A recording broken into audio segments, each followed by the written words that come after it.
कभी कभी ऐसा होता है ना, जब किसी सुनसान जगह पर फोन का सिग्नल चला जाता है और उस खामोशी को तोड़ती हुई हल्की सी सरसराहट, उस स्टैटिक में एक पल के लिए कुछ सुनाई दे जाता है।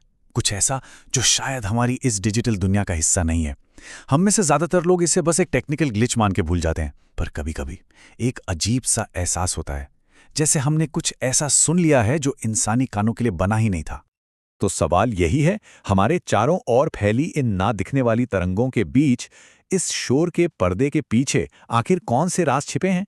चलिए आज इसी में जरा गहराई से उतरते हैं। हमारी कहानी की शुरुआत एक ऐसी जगह से होती है जो शायद दुनिया के सबसे अकेलेपन भरे कामों में से एक से जुड़ी है, लाइट हाउस। सोचिए, ये वो अकेले प्रहरी हैं जो सदियों से अंधेरे और तूफानों के बीच जहाजों को रास्ता दिखाते आ रहे हैं। एक लाइट हाउस कीपर की जिंदगी पूरी तरह से दुनिया से कटी हुई होती थी।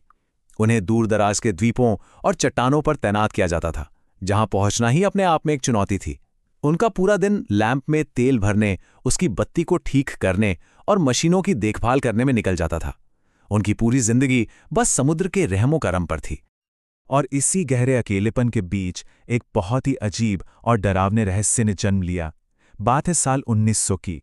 स्कॉटलैंड के एक वीरान द्वीप आइलीन मोर पर 3 अनुभवी lighthouse keeper Thomas Marshall, James Ducat और विलियम मैकार्थर अचानक बिना कोई सुराग छोड़े गायब हो गए। जब हफ्तों तक लाइट हाउस से कोई सिग्नल नहीं मिला, तो एक राहत जहाज वहां भेजा गया, और वहां जो मंजर देखने को मिला वो बहुत ही अजीब था। लाइट हाउस का दरवाजा खुला हुआ था, मेज पर खाना लगा हुआ था जैसे किसी ने अभी अभी छोड़ा हो, और एक कुर्सी जमीन पर पलटी हुई थी, मानो कोई बहुत जल्दबाजी में वहां से उठा हो। पर वहां कोई नहीं था। वो तीनों कीपर जैसे हवा में ही गायब हो गए थे। और फिर वहां मिली उनकी लॉगबुक। 12 दिसंबर की एंट्री में एक ऐसे भयानक तूफान का जिक्र था जैसा उन्होंने पहले कभी नहीं देखा था।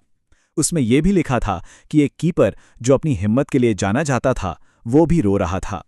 लेकिन सबसे अजीब बात तो लॉगबुक की आखिरी एंट्री थी, जिसमें लिखा था, तूफान खत्म हो गया है, समुद्र शांत है, भगवान सबके ऊपर है।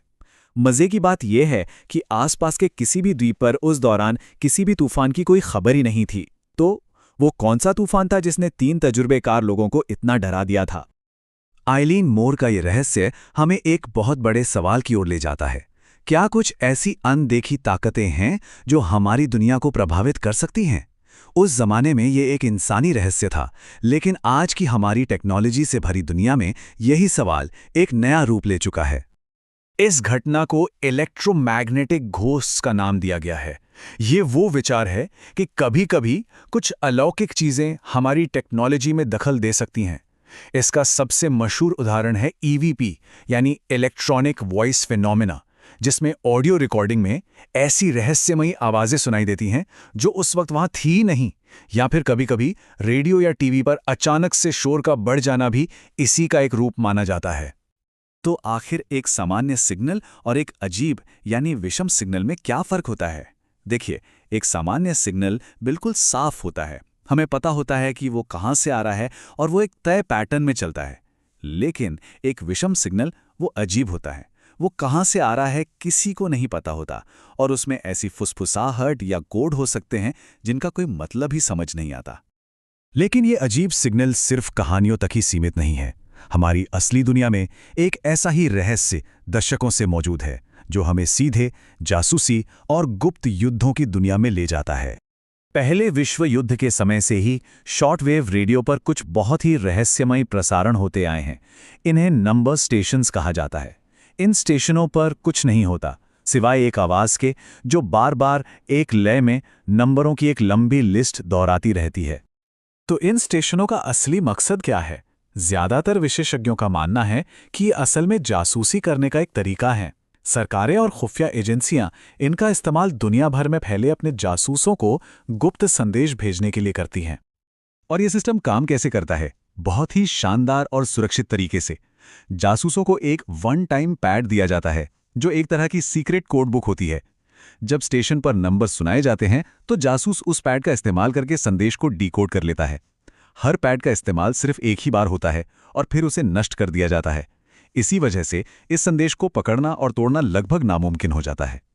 कुछ नंबर स्टेशन तो इतने मशहूर हो गए हैं कि उन्हें नाम तक दिए गए हैं, जैसे द लिंकनशायर पोचर, जिसके बारे में माना जाता है कि इसे ब्रिटेन की खुफिया एजेंसी MI6 चलाती थी, या फिर रूस का UVB-76, जिसे द बजर भी कहते हैं, क्योंकि ये लगातार एक भिनभिनाने की आवाज निकालता है, और ये स्टेशन आज भी सक्रिय है। और ये सिग्नल इतने असरदार क्यों हैं? क्योंकि शॉर्टवेव सिग्नल पृथ्वी के ऊपरी वायुमंडल यानी आयनोस्फीयर से टकराकर वापस आते हैं। इसकी वजह से वे हजारों मील दूर तक का सफर कर सकते हैं और दुनिया के किसी भी कोने में बैठे जासूस तक आसानी से पहुंच सकते हैं। पर यह सिग्नल सिर्फ जासूसों के लिए नहीं है। जब कोई आम इंसान इन्हें गलती से सुन लेता है तो एक अजीब सा डर पैदा होता है और मन में एक सवाल उठता है, क्या होगा अगर यह सिग्नल सिर्फ एक तरफा नहीं है? क्या होगा अगर कोई दूसरी तरफ से सुन भी रहा है? तो ये डर आता कहां से? इसके 3 मुख्य कारण हैं। पहला है अकेलापन। आप अकेले हैं और एक ऐसी आवाज सुन रहे हैं जो बिल्कुल भी इंसानी नहीं लगती। दूसरा है एक अनदेखा खतरा। ये संदेश कौन भेज रहा है और क्यों भेज रहा है, पता नहीं। और तीसरा, निषिद्ध ज्ञान का एहसास, मतलब कुछ ऐसा सुन लेना जो शायद हमें कभी नहीं सुनना चाहिए था। जरा एक पल के लिए कल्पना कीजिए उस स्थिरता में एक रहस्यमयी आवाज की जो कहती है, आपकी प्रजाति लगातार प्रसारण करती रहती है। रेडियो, टीवी, सेलफोन, यह एक ऐसा शोर है जो रोशनी की रफ्तार से आपके ग्रह से बाहर फैल रहा है, और यह सुनने में सक्षम किसी भी व्यक्ति के लिए आपकी मौजूदगी का ऐलान है। और यही विचार सबसे ज्यादा डरावना है।